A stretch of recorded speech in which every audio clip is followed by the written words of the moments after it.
Ladies and gentlemen, damas y caballeros, I think that we're reaching a tipping point in the world right now where we're realizing that what we're doing isn't really working that well. We're realizing that more stuff leads to more stress, anxiety, and depression, that debt brings uncertainty, and money can only do so much to influence a person's happiness. And I think that so many people are beginning to realize that this path that we're sold to as children to happiness doesn't work. And more people are being drawn to this movement of minimalism. And minimalism to me is a lot more than just owning few things, wearing a black t-shirt, and living a life of less. Minimalism to me is about developing habits that lead to a life of contentment.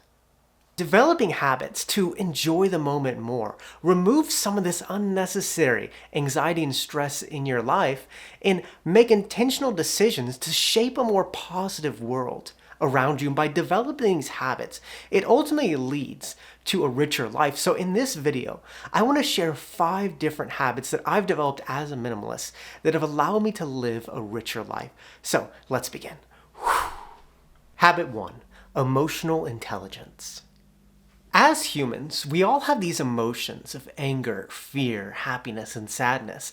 And these emotions impact our behavior. They impact how we communicate with others. They impact how we feel internally. And they impact how we behave on a day-to-day basis.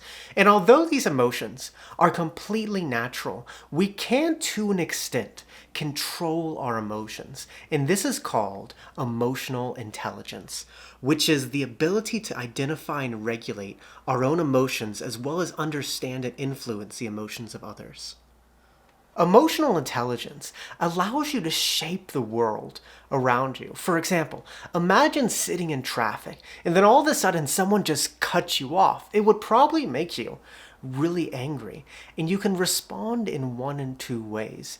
You can either let that anger control you and lash out at the person, or you can identify the anger, not allow it to control you, and let it pass. If you chose that first option, where you became angry and you let that anger take over and you even lashed out at somebody, then you might have a very low emotional intelligence, and that could ruin your day or even lead to some more severe consequences. But if you chose the second option and you identified the emotion and tried to control it and just let it pass and not make any irrational decisions, then you probably have a high emotional intelligence and you're able to shape a more positive world with less stress and anxiety. The higher your emotional intelligence, the richer your life's going to be because you have the ability to respond to negative experiences in a positive way. You become more empathetic towards other people, which allows them to respond in a positive way to you.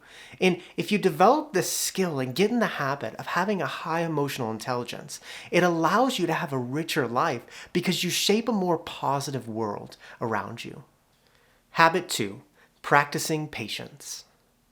If you're a regular viewer to my videos, you'll know that South America holds a very special place to my heart. I mean, I always start and finish my videos in Spanish. In the beginning of my videos, I say damas y caballeros, which means ladies and gentlemen.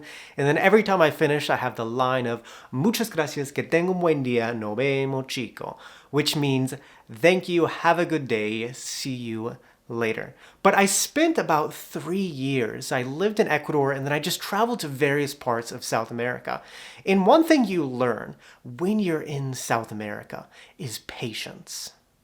Because nothing in South America ever goes to plan. And I mean this in a positive way. But everything moves extremely slowly with no efficiency. I mean, buses are so slow. Nobody has any change, and food is always made to order. But after you're there for a while, you really just start to embrace this idea of slow living and being patient, because when you're patient, you don't stress about the things you can't control. I mean, when I was living in Ecuador, one thing that you notice is that people will laugh and smile more on a daily basis than people do here in the United States. And I think that one of the reasons is because people are more accustomed to things not going as planned and they just have more patience. When something happens like a bus is late or a meal takes longer than normal or technology fails, they don't worry because they don't have any control over it and they just laugh at it, and that leads to less stress and anxiety. Whereas in the United States, we have so much technology and so much innovation, but we have no patience anymore. We want things fast and we want things easy. And then when things don't go as planned, we'd like to act like we have control over it, which leads to more stress and more anxiety in our lives, but it's just a complete waste. We need to be like the people of South America and just laugh at it because it's not that big of a deal. And there has just been study after study after study that say that the people of Latin America are the happiest people in the world.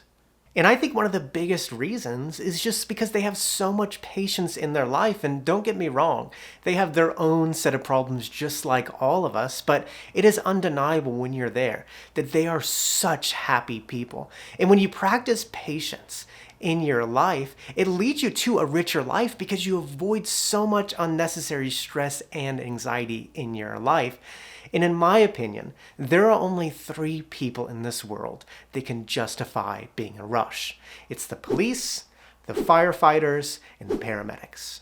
And well, maybe if someone's about to have a kid, they can justify being a rush if they're headed to the hospital. But everyone else, you're going to have to stop at a red light. But practice patience. It leads to such a rich life.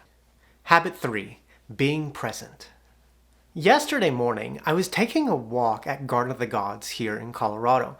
And when I was walking, I heard all these birds that were chirping in this tree. So I looked over at the tree, and at the bottom of the tree was this coyote. And the coyote was probably hoping to eat one of the birds for breakfast.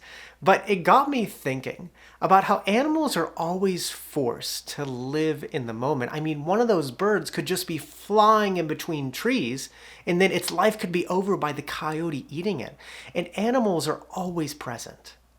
Whereas as humans, we've removed ourselves from nature and we've created this world where we're almost always living in the future, where we have calendars full of events, deadlines to meet, and bills to pay, and we're constantly worrying about the future, that we're never living in the present. We like to think that tomorrow is guaranteed, but just like those birds in the coyote, our lives could be over at any moment. And in this busy world, I think it's important to stop and take moments just to be fully present, whether that's just enjoying a cup of coffee with someone or taking a walk or just having a conversation. Because if you don't do those things, you will live your whole life in the future. And getting in the habit of being present won't only make your life richer and isn't just good for you, but it's necessary because just like the animals in nature, it's important to remember that the present is all we have and we can't just spend our whole lives living in the future. And the more you focus on living in the present, the richer your life will be. Habit 4, getting rest.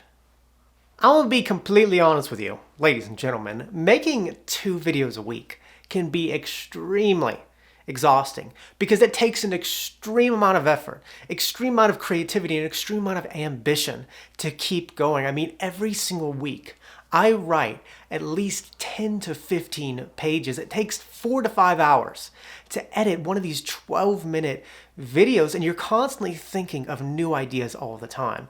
And one thing that I've learned doing this is the importance of rest.